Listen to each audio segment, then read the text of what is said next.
Guys, let's move to the running backs. Fitz, who is your first RB in this scenario? Chase Brown of the Bengals. No more Joe Mixon in Cincinnati. And the Bengals brought in Zach Moss. They didn't draft a running back, which was somewhat surprising. So it looks like it's going to be some combination of Zach Moss and Chase Brown. I think people are leaning towards Moss as their preferred guy in this backfield. He is a consensus Fantasy Pros ADP of RB30. Chase Brown has a consensus Fantasy Pros ADP of RB37. Moss has been in the league 4 seasons and was kind of widely considered to be a disappointment, I think, until early last year when he went berserk for the Colts while Jonathan Taylor was on injured reserve. Moss also had a really big game when JT came off injured reserve, and they kind of gave him the kid gloves treatment in that first game back. But from week 6 on, Moss averaged 3.6 yards per carry and wasn't nearly as effective. Moss he's not fast or explosive. He's not a prolific pass catcher. Chase Brown is fast, 4.4 speed. Chase Brown was good as a pass catcher last year, averaged 10.4 yards per target. I think the best case scenario for Chase Brown is that they simply decide he's better. They hand him the Joe Mixon role, and he runs with it and gives us that Joe Mixon mid-range to low-end RB1 value. And lest anyone question whether Chase Brown could handle that bigger role, in his final college season at Illinois, he averaged 27.3 carries a game and 29.6 touches a game. Brett Bielema and his staff ran Chase Brown into the ground that final year in Champaign. So if you get Chase Brown in a Joe Mixon role, there is a path to RB1 upside here. I guess the worst case scenario for him is that we're just wrong. I'm wrong. And Zach Moss is, in fact, the lead guy, and Brown plays a supporting role. Although I guess maybe the even worst case scenario would be that we have to do the Undertaker GIF for Travion Williams and Chris Evans. And those guys, Travion Williams, who's been in the league for 5 years and has never had more than 26 carries in a single season. Chris Evans, 3 years in the league, never more than 17 carries in a season. Maybe those guys are going to come back from the dead and, make Chase Brown a disappointment, but I kind of think not. I definitely see the case that you're making for Chase Brown. I wish he was going more in the RB40 range than in the mid RB30s. Like, I wish I could just get a little more value there when taking that upside swing, because I do think Moss actually looked good, just like purely the eye test, like when he was in control of the backfield in Indy last year.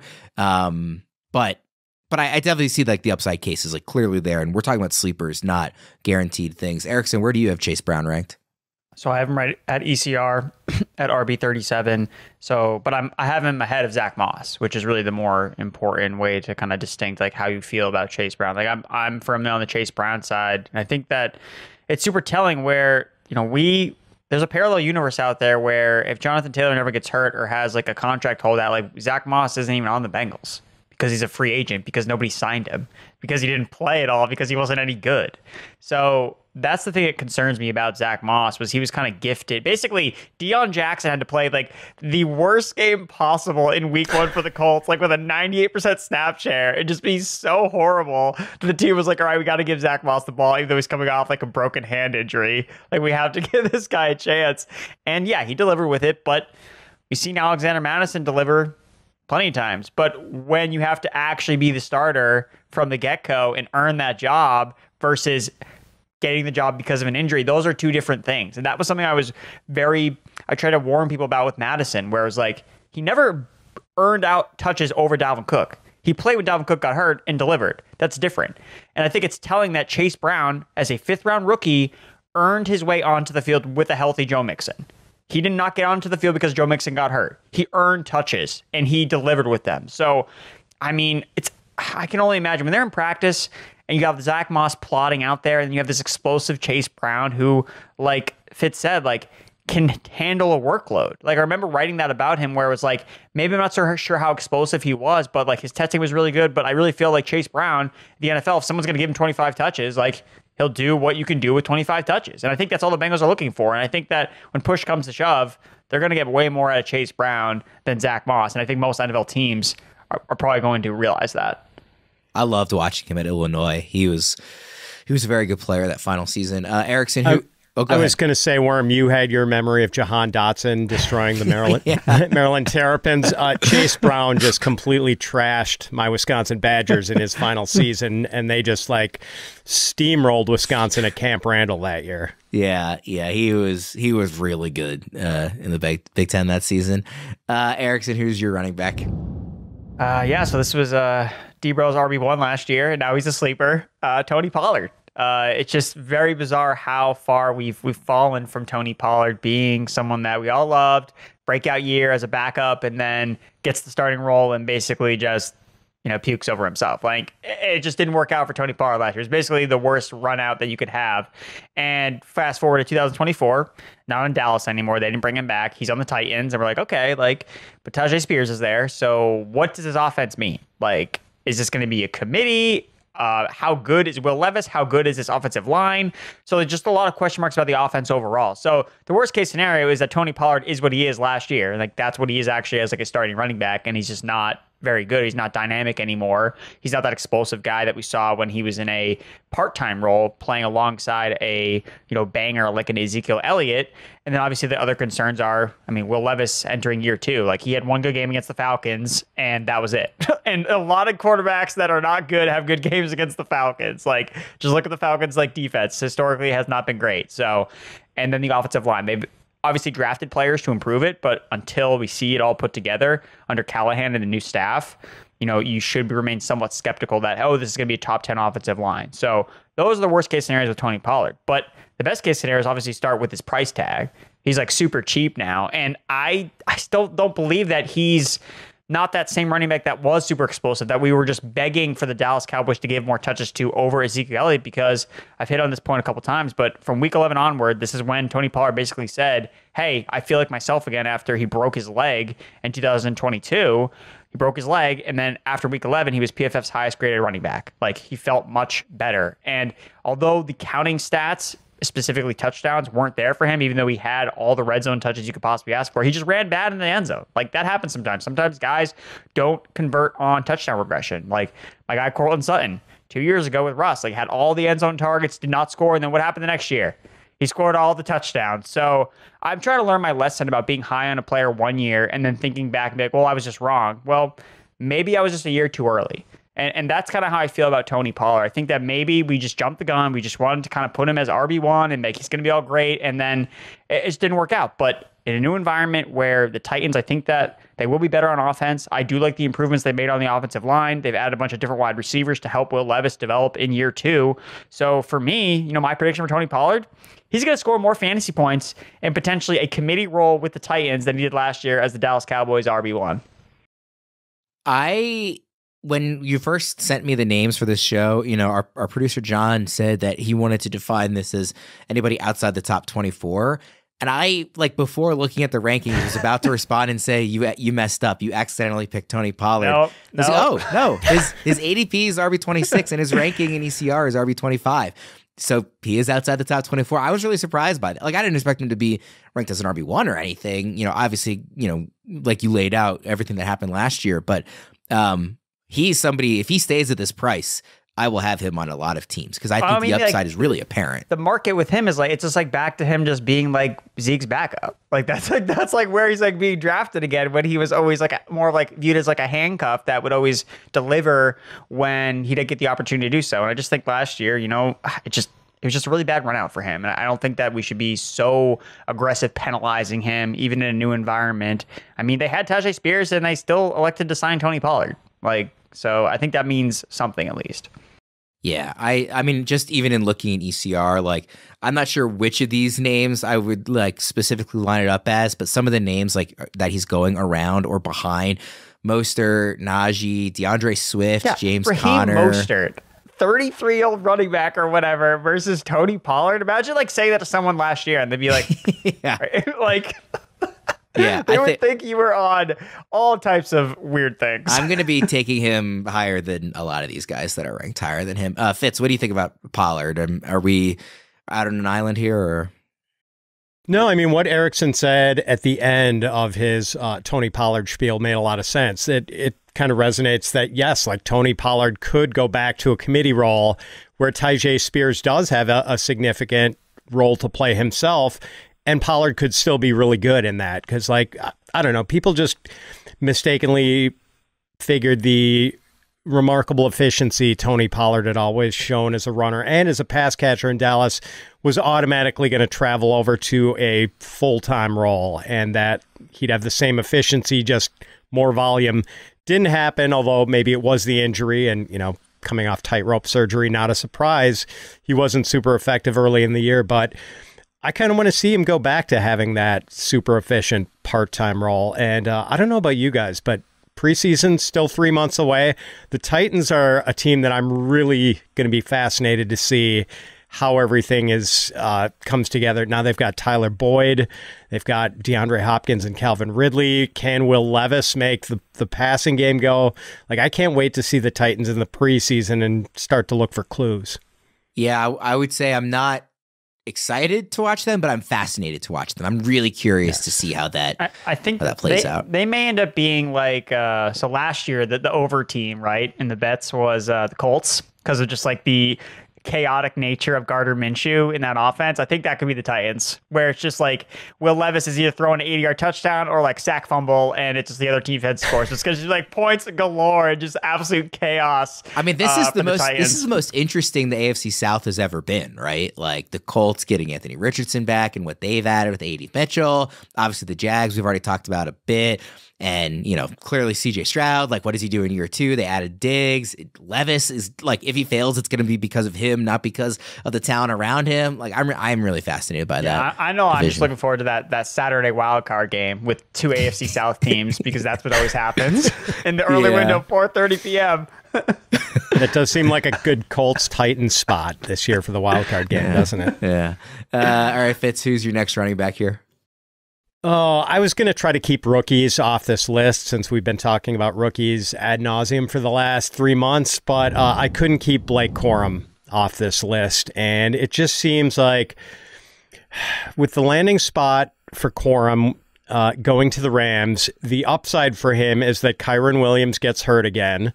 And Corum basically gives you the same per game production that Kyren Williams gave fantasy managers last year, which was 21.3 PPR points per game, second only to Christian McCaffrey. And while I'm certainly not going to predict an injury for Kyren Williams, he weighs less than 200 pounds and they give him a heavy workload. So maybe he's at an elevated risk. He did miss 4 games last year. So also the possibility that McVay makes this a split backfield, although, you know, traditionally he's kind of operated with a workhorse manning a big share, Todd Gurley, Kyren Williams last year. I guess the downside is that McVay does operate that way the entire season. Kyren Williams never gets hurt, and Blake Corum doesn't see the field very often. So that could happen, but man, like a guy who is going to be drafted in the mid to late rounds and could potentially give you 20 points a game if he's ever needed. Like, I'm worth holding that guy on my roster just for that potential upside. You know, and I'm not going to waive him at the first injury because the upside is so starry and appealing. You don't like Corum better as a running back sleeper than the other 2 rookies that are often going ahead of him, right? In Brooks and Benson. You just see this as like maybe a better value, or do you actually like him better with the situation and the health? I mean, his upside per game, you know, like something would have to happen. It would have to be an event opening the door for Blake Corum, whereas these other guys, it's just the way they're going to be used, presumably. I did think Corum was the best pure runner in this class, like not super big, not super fast, but great contact balance, great vision. You know, I just knew with the testing and everything, he wasn't going to be the first running back taken. You had him RB1 for a while on the Dynasty Show. I forget. Did he end up RB2 for you? Is that? I forget where he ended up. I moved him behind both Brooks and Benson. Okay. Yeah. Okay. Erickson, who is your next running back? Jaylen Warren for running back for the Pittsburgh Steelers. And I mean, I'm going to lay out the worst case and best case scenarios right now. It's Arthur Smith walks in day one and it's like, Jaylen Warren, I hate you. I'm going to go with Najee Harris. Or vice versa. Best case scenario is like, Najee, I hate you. There's a reason why we didn't pick up your contract extension, and I'm going with Jaylen Warren. Like, that's the thing with me. It's a matter of like who Arthur Smith is going to lean on as his preferred running back, and I don't know what that is. Like, to me, it would make sense that they would probably stay in their roles that they've had the last 2 years, where Jaylen Warren is deployed mostly as the receiving back and the more guy that you get into space as the more explosive running back. But I think that he could still see more carries versus Najee, where Najee's the banger and the red zone goal line back. But like what we saw from Arthur Smith last year, he had Bijan. He used Bijan and really, as bad as he used Bijan in the red zone, which he could do with Najee. He could flip the script and decide, I'm going to use somebody else instead.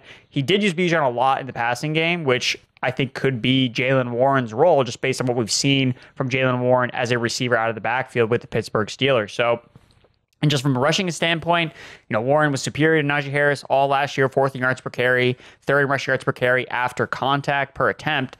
So, yeah, for me, Jaylen Warren is like, he's this sub back that every year has been journey eaten into Najee Harris's workload. And Najee's gotten bailed out the last 2 seasons with strong finishes because he scored a bunch of touchdowns. But he started out slow back-to-back seasons under a new offensive coordinator without them picking up his 5th-year option. Like, they have no allegiance to Najee Harris anymore. I don't think they view this as, oh, Najee was a first-round pick and Jaylen Warren was undrafted. Like, that doesn't matter anymore. Like, both these guys could not be on the team next year. So they're going to play the best running back. And that could be, I mean, he's based on the data and what we've seen the last 2 years.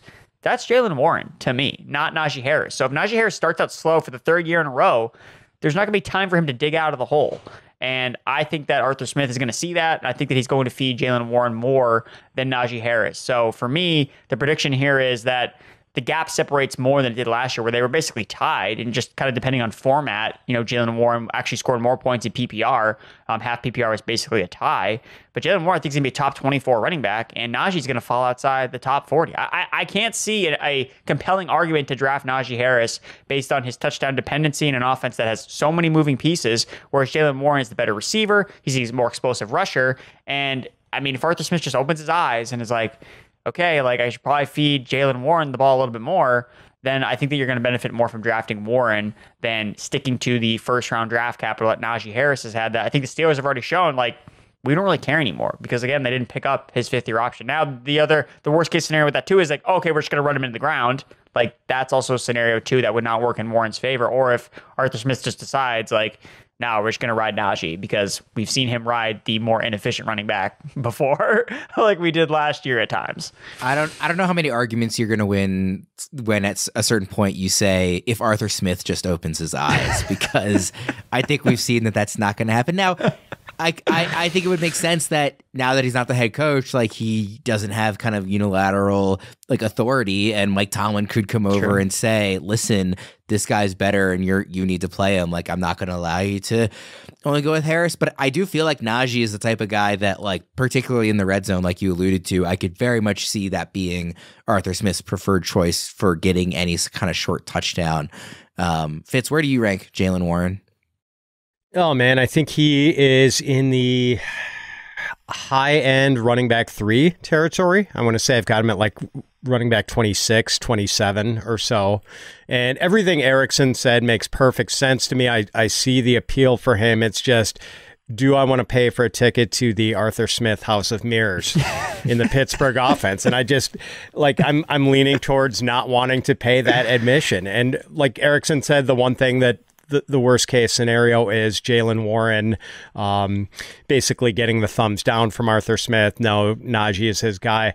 There's also the ugly scenario where Arthur Smith just oscillates wildly week to week. One week it's Jaylen Warren, the other week it's Najee Harris. It's even worse, honestly. I'd rather just and it's this this whack-a-mole scenario that has fantasy managers pulling their hair out all season. I could totally see that too. Well, it's ugly, man.